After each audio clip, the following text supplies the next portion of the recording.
날씨도 추운데 무슨 행사 있다고 해서 이렇게 오시느라고 고생 많으셨겠습니다. 절에 무슨 일이 많아가지고 늘 모임이 있습니다.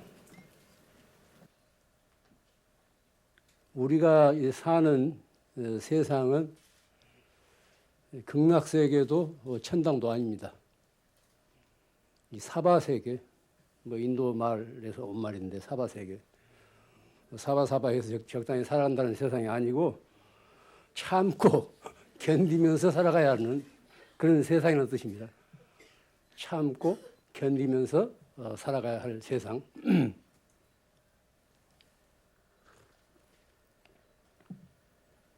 그래서 한문은 이제 가민 세계로 그러는데 세월은 오는 것이 아니라 가는 것이라는 그런 말이 있어요. 실감이 납니다. 세월은 오는 것이 아니라 가는 것이래요.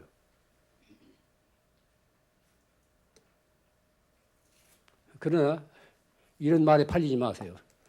사실은 세월은 가는 것도 아니고 오는 것도 아닙니다.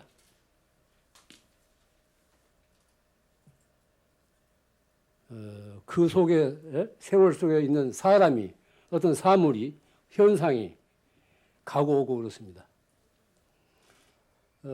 철학자들 표현을 얘기하면은 시간 자체는 존재예요. 그저 있는 겁니다. 이것이 흘러가는 것이 아닙니다. 그 시간 속에 사는 우리들 자신이 오고 가고 변해가는 겁니다. 무상하다는 것은, 더덥다는 것은 시간 자체가 세월이 더덥는 게 아닙니다.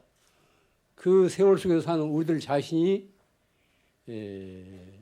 예측할 수 없는 세상을 살기 때문에 늘 한결같지 않고 변하기 때문에 더덥다는 거죠.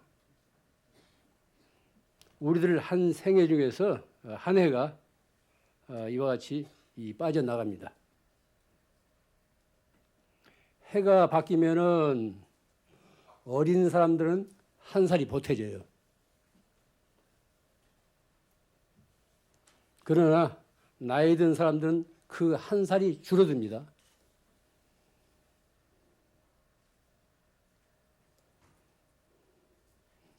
그렇기 때문에 가치를 부여할 수 없는 시시한 일에 시간을 낭비한다면 우리 인생이 너무 아깝습니다. 세월은 흘러가는 물과 같아서 한 번 지나가면은 되찾을 수가 없습니다. 순간순간을 후회 없이 우리가 잘 살아야 하는 까닭이 바로 여기에 있습니다. 어떤 선방에 가면은 그런 표지가 있습니다. 생사사대 무상신속. 생사사대 무상신속. 우리가 지금 살고 있는 게 이게 바로 생사예요. 나고 죽는 일 한순간도 제정신 차리지 않고 오락가락하고 흔들리고 종잡을 수 없고 이게 바로 생사입니다. 이와 같은 생사가 너무나 크다는 거예요. 우리 삶에서. 그 생사 속에서 무엇이 받쳐주고 있는 건 무상이 신속하다는 겁니다. 한순간도 영원한 것이 없다는 거예요. 늘 변한다는 거예요. 그런 상황 속에서 살기 때문에 우리가 한 생각 잘못 먹으면은 엉뚱한 길로 비틀어 나가고 또 한 생각 바로 정신을 차리면은 바른 길에 들어설 수 있습니다. 순간순간을 후회 없이 잘 살아야 돼요. 아무렇게나 살아서는 안 됩니다. 왜냐하면 한 번 지나가버린 세월은 다시 되찾을 수 없기 때문에 그렇습니다. 얼마 전에 제가 이제 들은 그 이야기입니다. 택시를 타고 길상사로 가자고 하니까 그 기사님이 그 부자절이요? 그러더라네. 그 부자절이요? 부자절이라는 이 말이 제게는 한동안 화두가 되었습니다. 이 절을 8년 전에 처음 만들 때는 교회고 절을 할 것 없이 요즘은 너무 흥청망청하기 때문에 너무 과소비하고 너무 넘치고 지나치기 때문에 좀 가난한 들이 되었으면 좋겠다는 이런 소망을 제가 피력했습니다. 그런데 이제 밖에서 보기에 물론 일부겠지만 이 부자절이라는 말이 들리는 걸 보고 상당히 저는 착잡했습니다. 8년 전에 이 요정이든 대원각을 이제 절로 만들 때 신문 방송에서 얼마나 또 시끄럽게 떠들었습니까? 시가 몇 억 원짜리, 몇십억짜리 땅이 몇천 평이고 이래가지고 그때 이 어떤 신문에서 이제 몇 억이라는 이런 숫자가 나와가지고 이제 부자 절로서 그렇게 인상이 되던가 봐요. 한동안 여기저기서 저한테 편지가 많이 왔어요. 그 내용이 뭐냐면 도와달라는 거예요. 마치 이 절이 내 개인 소유인 것처럼 여기저기서 도와달라고 편지가 와서 제가 아주 이 공경에 처한 적이 있었습니다. 그때 지금 빚이 5, 6억 집 고치느라고 5, 6억 되던 판이거든.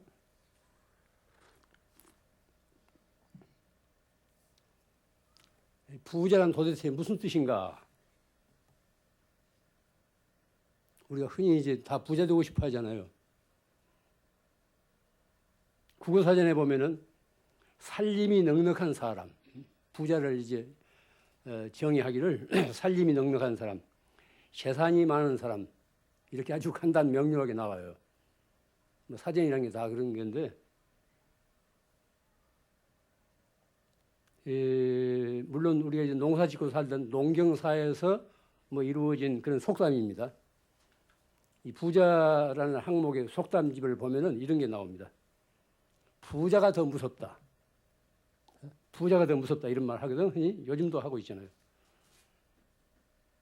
부자가 다 그런 건 아니면 일부 부자가 너무 더 인색하다는 거예요. 가난한 사람들보다도 많이 가지고 있으면서도 인색하다는 거예요. 부자는 망해도 3년 먹을 것이 있다. 부자는 망해도 3년 먹을 것이 있다. 그만치 축적된 것이 있기 때문에 요즘 말로 하자면 기업은 망해도 기업주는 멀쩡하다. 그런 소리예요. 또 이제 부자에게도 한이 있다. 부자라고 해서 아무 걱정 의심이 없는 거 아니지 않습니까? 그 나름에 그렇게 부자가 되기까지 모두 한들이 많이 맺혔겠죠. 어떤 의미에서는 가난을 면하기 위해서 그냥 전심전력을 기울여서 이것저것 가리지 않고 그렇게 이제 긁어 모아가지고 부자가 될 수도 있었죠. 또 이런 속담도 있습니다. 부자가 하나면 새 동네가 망한다. 나 이 속담 보고 깜짝 놀랐어요. 부자가 하나면 동네 셋이 망한다는 거예요. 물론 이것은 이제 농경사에서 이루어진 속담입니다. 그러니까 여기서 옛날에 무슨 다른 것도 이제 대지주들 있지 않습니까? 지주들. 지주도 이제 이 아주 우리 그런 조선조 말기 또 일제시대도 그런 나쁜 지주들이 있어가지고 얼마나 많이 수탈을 했습니까? 소작인들을. 소설에도 나오지만은 부자가 하나면 새 동네가 망한다. 그러면 그 인근에서 다 이제 수탈을 당했다는 거예요. 이런 부자에 대한 속담을 제가 찾아보면서 여러 가지로 생각이 오늘날 재벌과 옛날 부자는 어떤 상관관계가 있는가 이런 생각을 하게 됐습니다. 인간의 탐욕은 이게 끝이 없어요. 끝이 없습니다. 그래서 이제 그 경전에 보면 탐욕이 바로 생사윤회의 근본이라는 거예요. 탐욕이라는 지나친 욕심, 분에 넘치는 욕심이에요. 자기 그릇보다 더 많이 채우려고 하는 그런 욕구. 끝이 없는 겁니다. 얼마만큼은 만족할까? 만족할 줄을 몰라요. 이건 있는 사람뿐이 아닙니다. 오늘날 우리들은 무엇을 가지고도 만족할 줄을 몰라요. 그러면 우리가 가진 것만큼 행복한가?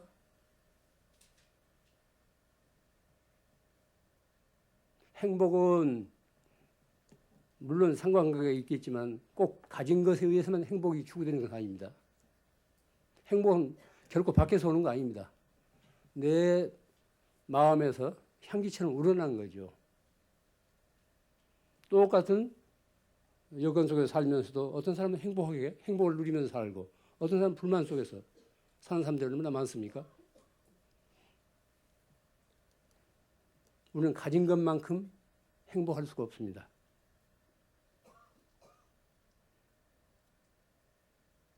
세상은 모두 너나 없이 다 부자가 되고 싶어요. 그건 아주 본능적인 소망이에요. 다 이제 여유 있게 잘 살고 싶다. 잘 살고 싶어요. 부자가 되기 위해서는 뭐 수단 방법을 가리지 않고 그렇게 이제 뭐 그 길을 쓴 사람도 있지 않습니까? 또 요즘 그 세계화라는 게 뭡니까? 뭐 미국이라든가 이런 강대국에서 자기들이 온 그 세계를 시장화시키겠다는 이런 뜻에서 더 이제 부자가 되고 싶다는 거예요. 그래서 이루어진 새로운 그 경제적인 침략이죠, 일종의 침략 전략이에요. 우리 사회에서도 있었고 뭐 세상에도 다 널리 알려진 일인데 졸부들이 졸부. 정당한 노력에 의해서 자기가 재화를 모으지 않고 갑작스럽게 어떤 투기를 한다든가 갑작스럽게 이제 이 부자가 된 사람들 있지 않습니까? 갑작스런 부는 사람을 불행하게 만듭니다.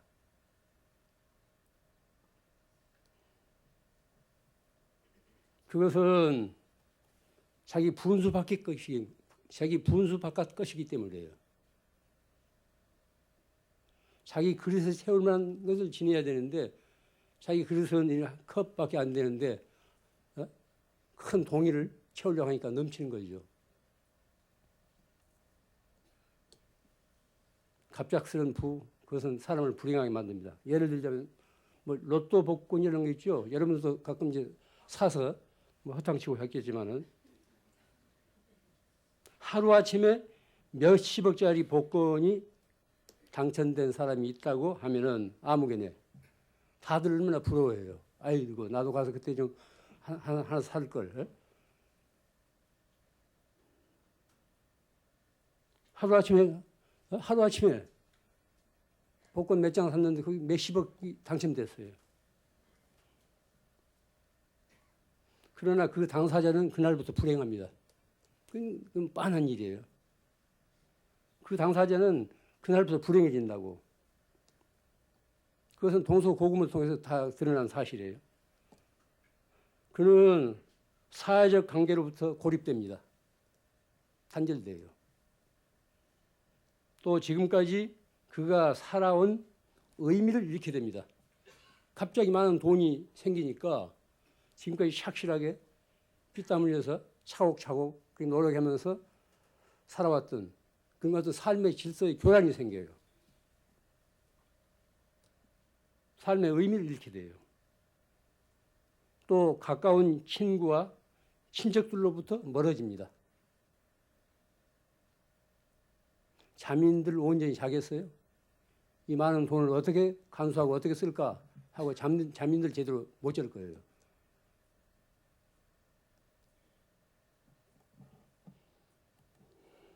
세상에 곳곳은 없습니다. 횡재를 만나면 반드시 횡액을 당하게 돼요. 이 인과관계예요. 횡재. 일종의 그 복권 당첨도 횡재예요. 불로소득이니까. 횡재를 만나면 횡액을 당하기, 애군을 또 불러들이는 게 쉽단 말이에요. 물질이라는 그런 겁니다. 돈이라는 것은 혼자만 오는 게 아니에요. 꼭 거기에는 이제 어두운 그림자가 같이 따라와요.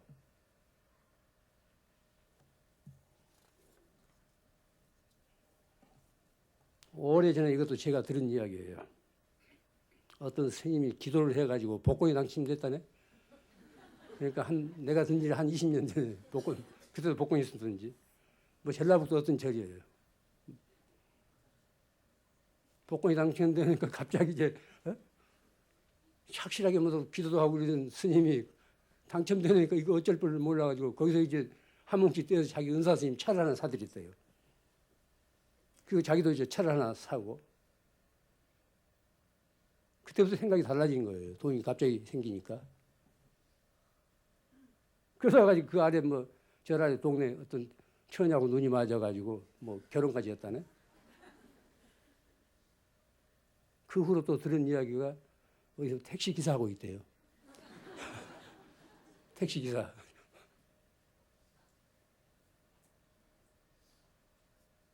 난데없는 돈이 생기면은 반드시 사람이 불행해져요. 가난은 결코 미덕이 아닙니다.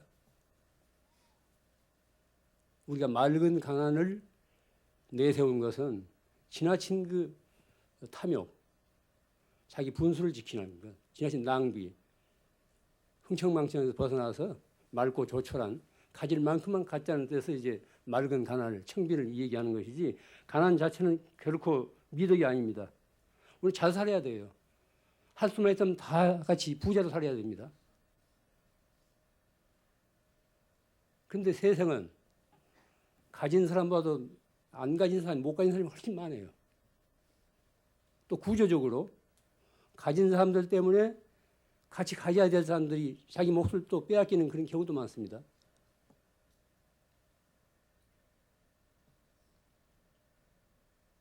어떤 것이 진정한 그런 부자인가? 가진 것이 많건 적건 덕을 닦으면서 사는 사람입니다. 덕이 란 뭡니까? 이웃에 대한 배려예요. 이웃과 나누어 가지는 겁니다. 우리에게 주어진 재화는 원천적으로 내 것이 아닙니다. 내가 이 세상에 나올 때 가지고 나온 것이 가지고 나오지 않았습니다. 또 삶을 살다 하지 갈 때 내가 가지고 갈 수도 없습니다. 단지 어떤 인연에 의해서 내게 어떤 우주의 그런 그 재화, 선물이 내게 지금 잠시 맡겨지는 거예요. 그것을 바르게 관리할 줄 알면은 그 연장이 되고 오래 지속되고 그걸 바르게 그런 소식을 모르고 바르게 관리하지 못하고 흥청망청 탕진하게 되면은 곧 그건 회수당해요.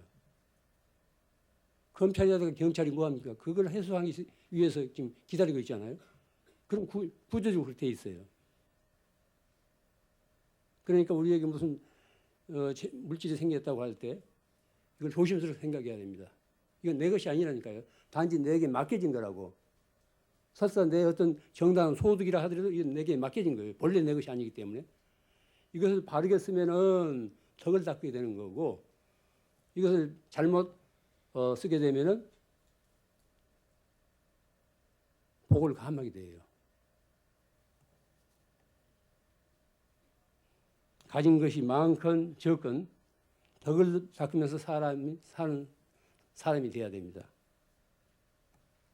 어려운 이익과 나누어 가질 수 있는 사람이 잘 사는 사람이고 또한 부자입니다. 모든 것은 한때예요. 무상하다는 말은 그 소리입니다. 모든 건 한때예요. 늘 지속되는 것은 없습니다. 부자라고 해서 늘 부자라는 법은 없습니다. 지금 가난하다고 해서 계속 가난한 법은 없어요. 무상하다는 것, 변한다는 것은 어떤 가능성을 지니고 있는 거예요. 자기가 그만큼 의지적인 노력, 창조적인 노력을 통해서 축적할 수도 있고 또 그냥 흥청망청 있던 것도 다 이제 하루아침에 날려버릴 수도 있고 그렇습니다. 영원한 것은 없습니다. 모두가 한때예요.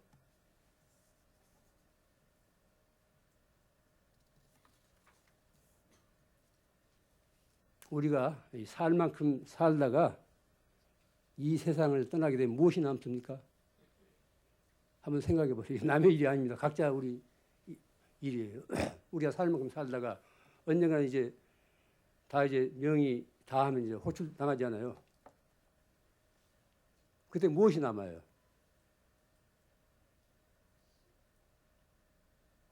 집이 남습니까? 무슨 자식이 남습니까? 누가 남는 게 아무것도 없다니까요. 그건 내 것이 아니에요. 나와 상관이 없어요.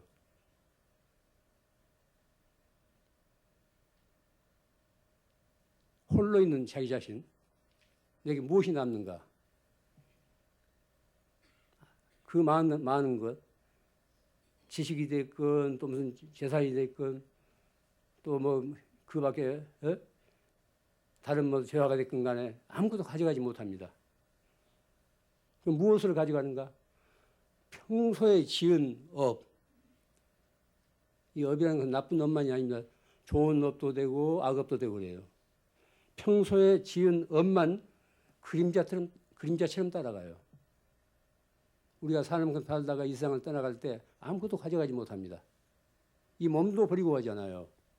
그럼 무엇이 따라가는가? 내가 평소 하루하루 살면서 닦은 그 업, 그게 선업이 됐건 불선업이 됐건 업만 이 그림자처럼 따라가요. 그래서 인도 사람들 표현에 의하면 이 다음 생에 바로 그것이 이제 이 다음 생을 이룬다는 거예요. 뭐든지 갑작스럽게 되는 게 아닙니다. 그렇게 차곡차곡 쌓여서 되는 거예요. 그러니까 어린애들이 뭐 3살짜리가 4살짜리가 이제 뭐 작곡을 하고 뭐 연주를 하고 한다는 것은 갑자기 이렇게 되는 게 아닙니다. 전생에 쌓은 그런 역량이 어떤 계기에 그렇게 싹이 트는 거예요. 비근한 예로 들어서 이제 여기 스님들이 몇 분 계시는데 우리도 그래요. 이 금생에 처음 이 머리 깎고 절에 들어오는 사람들은 여기 정착이 안 됩니다. 한 20, 30년 있으면 다 이제 택시 운전사가 되고 뭐 다 나가버려요. 몇 생 이 길에서 이제 닦인 사람들은 죽어도 떠나지 않는다니까요. 업이 그런 거예요, 업이. 중 모집한다는 광고 보신 분 있습니까? 부처님 당시부터 중 모집한다는 광고 없어요. 신학대학에서는 신학생들을 모집합니다. 그래서 이제 사제도 만들고 목사도 만들고 그래요. 동대에서는 이 승려를 만드는 데가 아닙니다. 그 종단에서 하는 일반 교육기관이에요. 누가 오라고 하지도 않는데 제 발로 때가 되면 걸어서 온다니까. 한 생각 내가지고. 그것도 한 생각 일으키게 되면 누가 기다리는 것도 아닌데 1시가 바빠요. 1시가 바쁘다고. 그게 무슨 소식이에요? 다 전생에 익히는 소식입니다. 그건 수행자만이 아닙니다. 모든 사람이 다 그래요. 익히기 탓이라니까요. 그러니까 우리가 하루하루 어떤 마음을 가지고 어떤 행위를 하느냐, 어떤 말을 하느냐, 어떤 마음을 가지고 있느냐 하는 것은 곧 이 다음의 나를 형성한다니까요. 누가 그렇게 만들어주는 것이 아닙니다. 내 스스로가 순간순간 살면서 이 다음의 나를 그렇게 만들고 있어요.